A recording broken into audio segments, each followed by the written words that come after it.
बिस्मिल्लाहिर्रहमानिर्रहीम। मेराज मलिक के हवाले से या उनके केस में अहम तरीन पेशरफ्त हुई है और ये पहला ऐसा मौका है जब अदालत में खुलकर वाज़े तौर पर दलाइल देने की बात एक तरफ से की गई हो और दूसरी तरफ पिटीशन को मंजूर किया गया हो। पहली शर्त ये होती है कि क्या अदालत किसी केस की समाअत करेगी या नहीं। अब जाकर बाज़ाब्ता तौर पर लीगल बैटल यहाँ से शुरू हुई है या जिसका आगाज़ हुआ है। तो मेराज मलिक की वो जो पिटीशन थी, जो PSA के तहत हिरासत या गिरफ्तारी जिसको उनने चैलेंज किया है, नंबर 2, 5 करोड़ रुपए हर जाने का भी उनने मुतालबा किया है, यानी कंपनसेशन के तौर पर जम्मू कश्मीर सरकार से। और इस सिलसिले में नोटिस भी सरकार को चला गया है।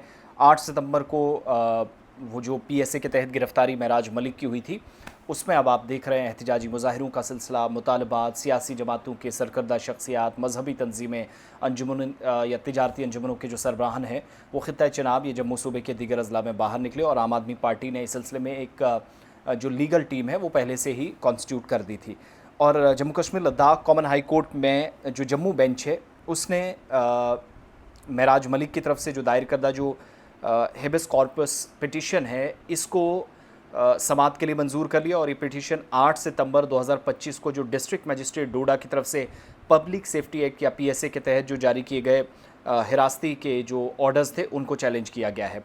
जस्टिस विनोद चटर्जी कॉल ने समाअत के दौरान जम्मू कश्मीर सरकार की जो प्रिंसिपल सेक्रेटरी है होम डिपार्टमेंट के, ज़िला मजिस्ट्रेट डोडा हैं, SSP डोडा हैं और सुप्रिटेंडेंट डिस्ट्रिक्ट जेल कठुआ, उनको नोटिस जारी किए। और नोटिस सरकारी वकील senior additional advocate general Monika Kohli ने अदालत में कबूल किए। उनके ज़रिए अब हुकूमत तक पहुँचे हैं। तो 14 अक्टूबर को इस केस में आइंदा समाअत होगी। तब तक हुकूमत को ये जो 3 हफ्तों का वक्त है, मोहलत दी गई है कि वो जवाब दें। और मेराज मलिक की जो कानूनी टीम है, जिसकी क़यादत सीनियर एडवोकेट राहुल पंत कर रहे हैं, जिन्होंने ये मौक़िफ़ इख्तियार किया कि हुक्मनामा मनमाना है, जानिबदाराना है, एकतरफ़ा है, इख्तियारात का गलत इस्तेमाल का नतीजा है। और वकील ने सफाई में यह कहा कि मेराज मलिक एक इलेक्टेड मेंबर है, मुंतखब अवामी नुमाइंदा है, जिन्हें गैर कानूनी तौर पर नज़रबंद किया गया और अवामी खिदमात की अंजामदही के लिए उनकी फ़ौरी रिहाई ज़रूरी है।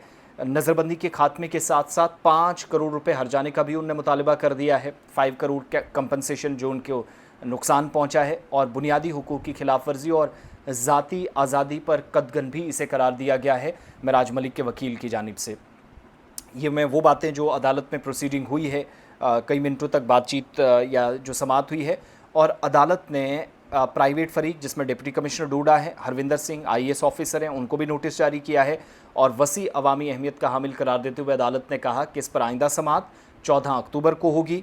और Jammu Kashmir public safety act 1978 को, जिसको रियासत या स्टेट की जो सिक्योरिटी या सलामती का मसला था और अमन आमा की बुनियाद पर इसका इस्तेमाल होता रहा है, ताहम इस कानून पर तवील अरसे से वसी अख्तियारात और ट्रायल के बगैर तवील नज़रबंदी के बायस इसकी तनकीद की जाती है। यानी बहुत सारे लोग गए, कोई फिर ट्रायल नहीं हुआ, अदालतों तक बात तो जाती रही लेकिन खुलकर कोई केसेस सामने नहीं। मुद्दत पूरी करने के बाद ही वापस लोग बाहर आए, कई लोग सिग्नेचर्स करके, तो वो सारा सिलसिला चला है। बहरहाल मेराज मलिक अब तक इस लीगल बैटल में, मुझे लगता है कि यहाँ तक कम से कम उनका अपर हैंड है। गवर्नमेंट क्या जवाब देगी दूसरी बात है, लेकिन उस डोजियर को बुनियाद शायद बनाया जाएगा जो 8 सितंबर को उनकी गिरफ्तारी जो PSA के तहत हुई, उसका वो जो सबब बना था, शायद उसी तहत चीज़ें होंगी।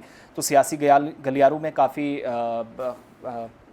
जो है वो बात की जा रही है, चिमेगोइयाँ हैं। और याद रखिएगा, समाअत कब हो रही है केस की, बड़ी अहम समाअत इसलिए क्योंकि 13 अक्टूबर को हो सकता है जम्मू कश्मीर असम्बली का सेशन शुरू हो जाए।